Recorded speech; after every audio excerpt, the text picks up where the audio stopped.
Hi everyone, my name is Violet Chantal, and I'm here with my friend. You want to introduce yourself? Hi guys, I'm Kevin Falk, and very excited to be here. I've done movie reviews for, I don't know, fucking like 12 years now, Yeah. which is crazy to think about. Whenever 2013 was, that's when I really started. That was 10 years ago, yeah, so Les Mis came out 10 years ago.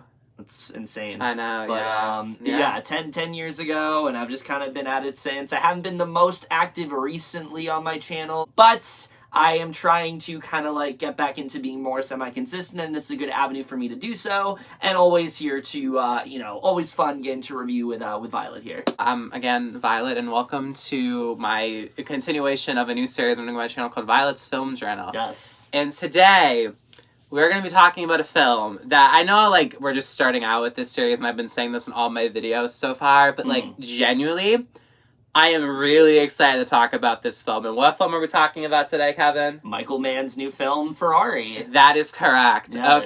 Okay. So, this one's going to be an interesting review, because it's really hard. I will not be spoiling anything, but no. It is going to be, I have to talk in really, like, vague terms about this movie, because I know this is based on, like, real events and stuff like that, and, like, but, like, I really, like, don't want to, like, ruin, like, how the film, like, technically is and, like, direction-wise, and so the only thing I'll say about, like, the plot to this film is it takes place in 1957, and it deals with Enzo Ferrari, and it deals with his wife Laura Ferrari, and then it deals with Shane Lewis's character Linda Lardy, if I pronounce that correctly. Linda Lardy. I cannot pronounce words. If people watch my Final News review, I cannot pronounce words. And it mainly revolves around those three characters. It deals obviously with, like, the Ferrari, Italian, like, sports car company, and just other things that occur that I'll dive into a little bit more, but I just want to leave it at that. Yeah. I'm going to leave it at that. Just some general background information on this before we start. Something I remember hearing about this film a very long time ago is Michael Mann's been wanting to make this movie since 2000. Yeah, since I heard about that too. 2000, which is crazy. So it's kind of like his, like, passion project in a way. And the saddest part about it is that he worked on it with two people named Sidney Pollack, I hope I pronounced that right, and then Troy Kennedy Martin, and both of those people have passed away, unfortunately. Oh, wow. So, like, I believe in, like, the late 2000s, and so the movie's finally getting made now in 2023. And then, like, Christian Bale and Hugh Jackman were both attached at some point, and both, had to drop out. A lot of budget, cast, distribution issues, and then the film finally got, like, officially greenlit in terms of, like, budget and all that stuff. And it was gonna be Styx Entertainment that was funding it. I think, like, 70%, the rest are gonna be, like, Italian, like, credits. And the thing about it is, like, at the last second, I guess it was going to go to, like, to Showtime on streaming, and then Neon and A24 were like, no, and then Neon got the rights to it, I believe, for, like, $15 million. And then finally last year, the film went to pre-production and finished principal photography all in the same year, and just production, I believe, concluded also in 2022, so they finally got the film completely made. As people remember, it debuted in Venice, competing for the Golden Lion, which Poor Things ended up winning. And now it's released on Christmas Day, and we just saw it a few hours ago today. And I'll put my notes away for now. That's just some general background info on this movie. So I will let you go first, because I have a lot to say about this film, so you go first. I really liked this movie quite a bit. I really like the way it dives into just the baggage that this character is facing. There are so many different things that he's facing, whether it's his career, whether it's things in his personal life, and how it's all just kind of mounting on him at once, and things just kind of keep escalating from there. I think it does a really good job with that, and really presents Enzo Ferrari as, like, the person, and not just, like, this sort of, like, enigmatic figure that we know him as. It really is trying to look at him in a much more, like, up close and personal way, and I think it does a really good job in presenting that. I do think it falls short in some aspects, and I don't think I like it quite as much as you, but I still really enjoyed it a lot. So to get into my thoughts that Kevin hinted at, so I know, like, I'm new to, like, doing the film thing, and I want to say this is gonna sound pretentious. I mean, like, I'm a little pretentious, so it's in pretentious. It's a little in character for me, but I really try to reserve when I say that I love a film, if, like, because I really want to, like, make sure it, like, it's, like, a film that I really, really love, because love is, like, such a strong word. I love this movie. I love this movie. I thought this movie was incredible, and I honestly think this is my favorite film from Michael Mann. Now, I want to preface, I have not seen stuff like Black Hat. I somehow have not seen Miami Vice. And the reason that I make an emphasis on that is the TV show is like a massive, I'm not even joking, a massive part of my upbringing. My dad, like, just grew up on that show, like, and it's, like, his favorite thing ever, and, like, I watched a lot, I have the Blu-ray set for it, so, like, the fact that I haven't seen that movie, especially because I love, like, Colin Farrell and Jamie Foxx, like, I really should watch it. But I've seen, like, Manhunter, which is a great movie. Heat is obviously Heat. Hello. Interrupting the video, yet again, to quickly address the fact that I've also seen Collateral. And I really, really like that film. And I just totally forgot to mention the fact that I've also seen that film. And so that's a good movie too. And just in terms of like the brief exploration that I have with Michael Mann, like this is like my favorite film from him. Did you want to say anything else before I get into my whole thing? Because did you want to start any specific points? Because I have a lot to say. Okay. So did you want to start at some places or? Yeah, I can start off. I can say that like for me, I think something this film does really well is that it really, like I said, depicts his personal life just as much as it does the racing aspect, and I thought they did a really good job with all of that. There's just as much turbulence going on in his personal life as there is with like racing and all the like sort of controversy behind it and things like that. I think those two things were coupled very well together, and one didn't kind of compromise the other, and I thought they blended those two elements like really well. Well, the thing about it is, like, I'm not trying to discredit what you're saying, but they're the same thing. Mm-hmm. They're like his personal life and they're the same thing.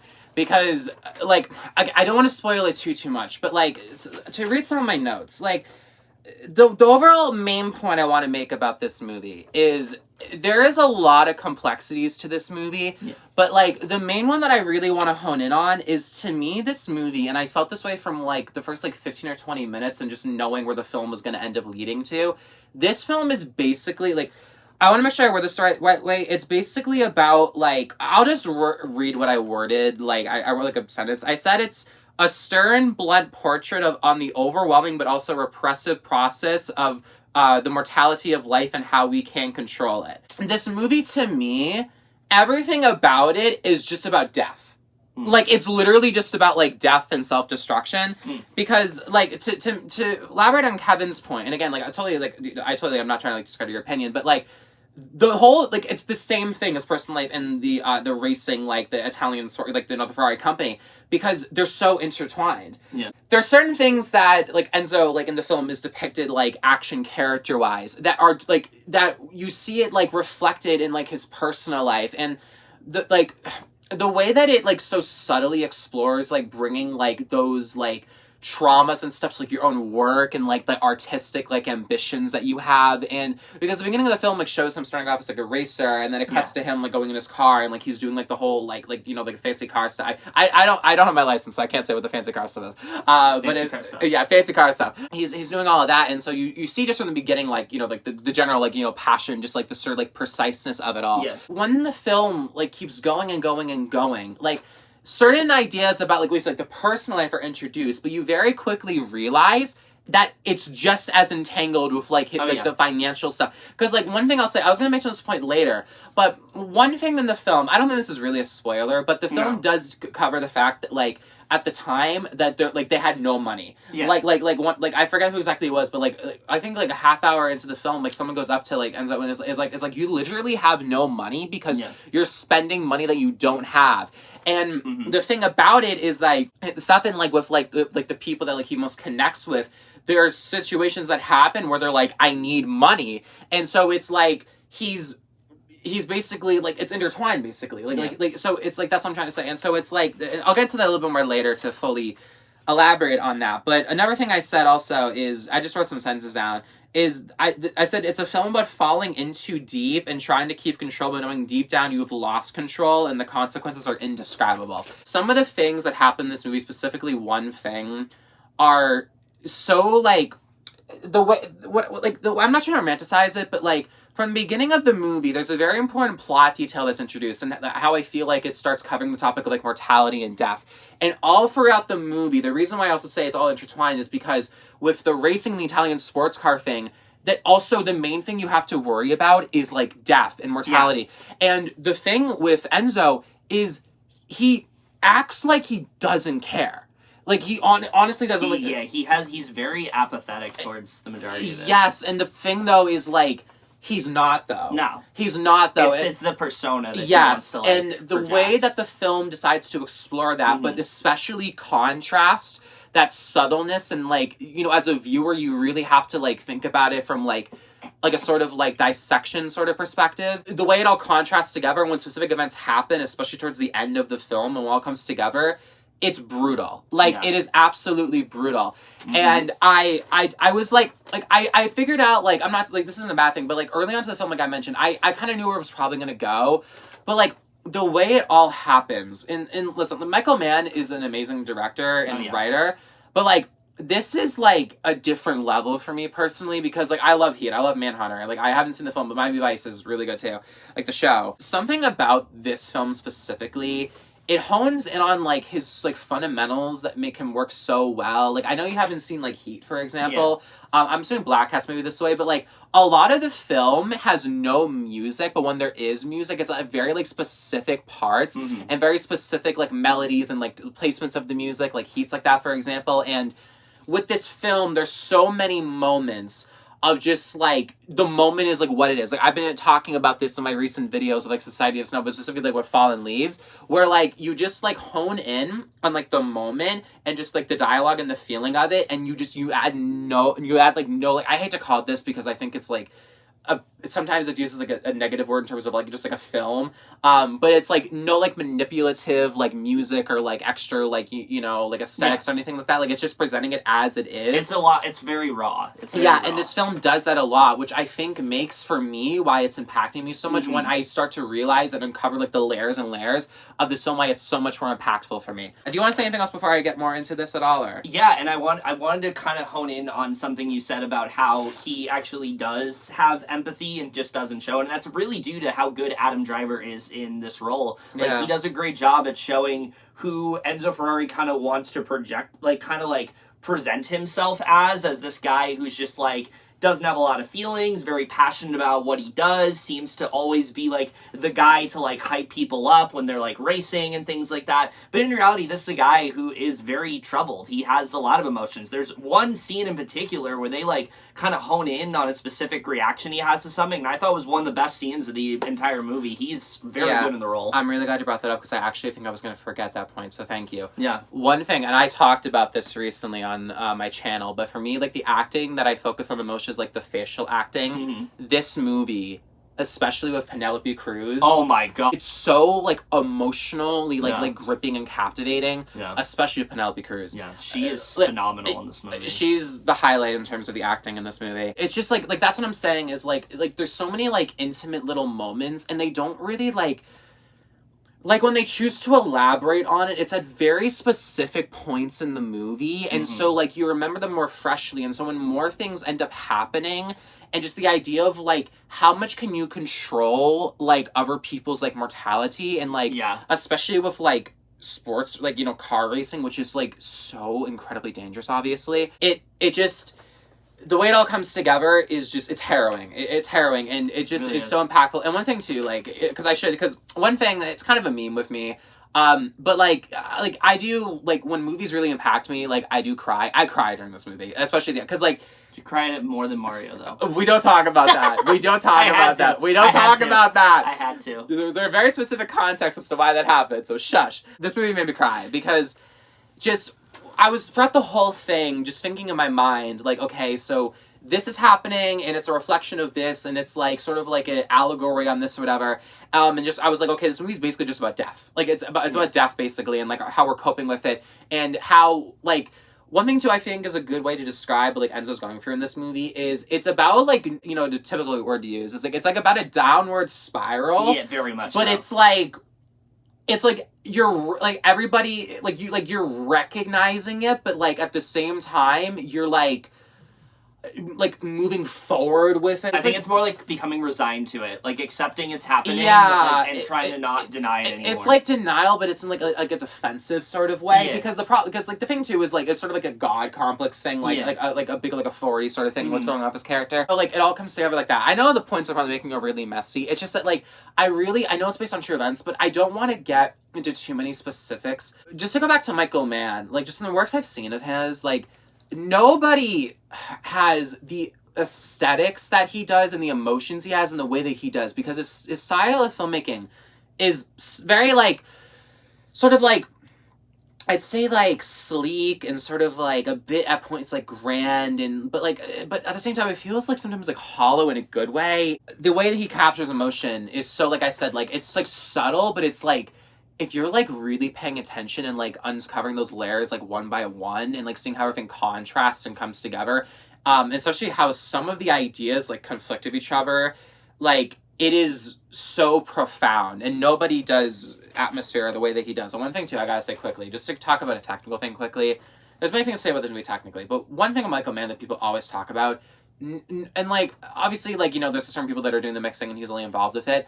Nobody has had movies with as good of sound mixing as Michael Mann's movies have. Like Terrence Malick movies have really good sound mixing. Like Nolan movies, like, you know, some have really, really good sound mixing, for example. Like Denis Villeneuve's movies have really good sound mixing. But like something about just Michael Mann's is so incredible. We saw this at an AMC, and I'm not a big fan of AMC theaters personally, but this one that we went to, the auditorium, they cranked it loud, but like it was played perfectly. Oh yeah. Like it wasn't like too loud or anything, but like the things that need to be loud had a good like dynamic range to them, and like there was some good like lower end too. Yeah. Like the sound mix is just phenomenal. It's phenomenal. Like obviously if you've seen Heat, for example, like that movie is one of the best sound mixes ever. I was so impressed. Anything technically you want to say about it? Like cinematography obviously was great.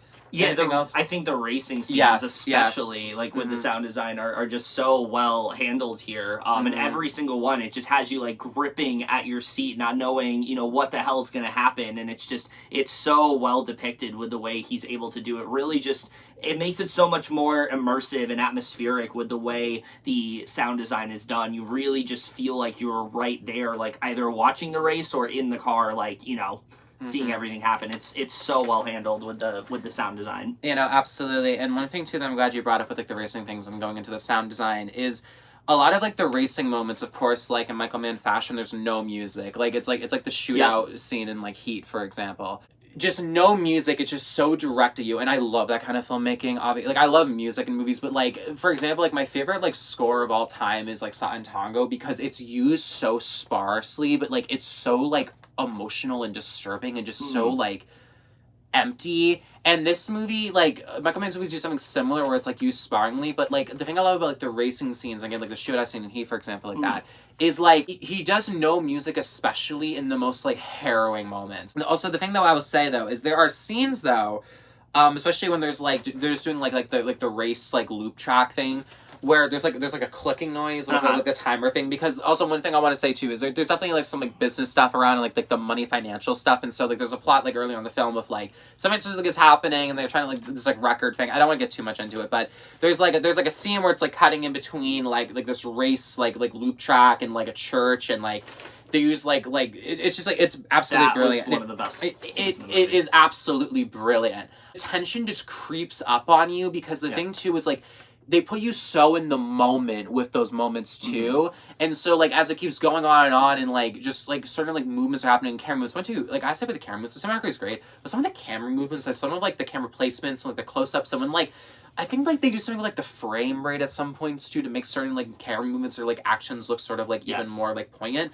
It's incredible. It's incredible. One thing too I gotta say also, just quickly to talk about it, the acting in this film is fantastic. I mean, Adam Driver is great, Penelope Cruz is great, I think Shanley Wither's really good, and then you also have like Sarah Gadon, Gabrielle Leone, Jack O'Connell, and like Patrick Dempsey. Patrick Dempsey was very good. Yeah, I didn't know that he was in this as much as he was. He was very good. The acting is really, really great. The dynamics they have and like the chemistry and just like how tight like the actors are like together in terms of like the line delivery and just like the feel of everything. It was just fantastic. And again, I want to highlight Penelope Cruz's performance real quick. I mean, she just gives the kind of like just very like commanding, very assertive performance that like you kind of expect her to give in this movie, and she just really nails it. Like there's so many scenes that require her to have a certain type of emotion, and she just really does a great job with that. It really does suck that she has been kind of shut out of like awards conversation, because I think she really does deserve it. I mean, she's just incredible in this film. Yeah, no, absolutely. And the one thing too about the acting too is it really, really brings out and shows just how this movie also is just like about the process of like enabling toxicity and just like knowing that like you're on like a downward spiral trajectory, and just like there's really nothing you can do except going down it even more because you're in too deep. And the acting with like some of like the like portraying some of like the conflicts and the arguments like is so like sincere, and just the writing too. Like to me the screenplay is what really makes this movie for me. And just the dialogue was just so good. And some of it's like really like witty also. It just Michael Mann has really good like specific like lines of dialogue and specific like moments, like character moments in his movies. And this one has a lot of them. I feel like if I said anything else I'd start to go in circles and I would start to say too much. So I'll just say quickly before Kevin wraps it up, I love this movie. I know, like, I kind of had to talk in, like, vague terms about it, but, like, I really don't want to, like, ruin it for people. I would say, like, please go see it in theaters, because Michael Mann's sound designs are so good.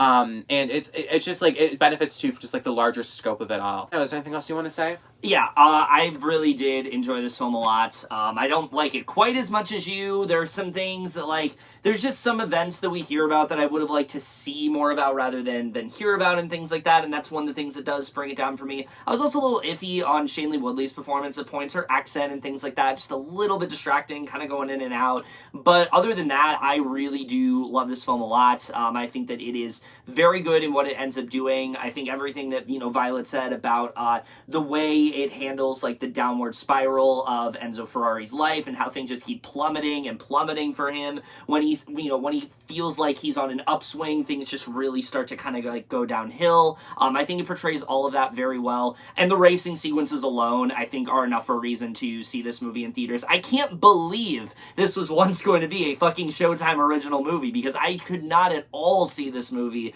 as a streaming film. This is absolutely the kind of movie you need to try to see in theaters, and while it's not like, you know, a whole racing movie, there were more racing scenes than I expected, and the ones that are there are very effective for sure, and the scenes that aren't racing are also really good. Like, again, they balance those things out very well, kind of all blending together in that way. I enjoyed this film quite a bit. A- for me. Definitely do recommend it a lot. Yeah, I do not do grades, but Kevin does, so A- from him. So thank you for seeing the film with me. Yeah, so again, I love this movie.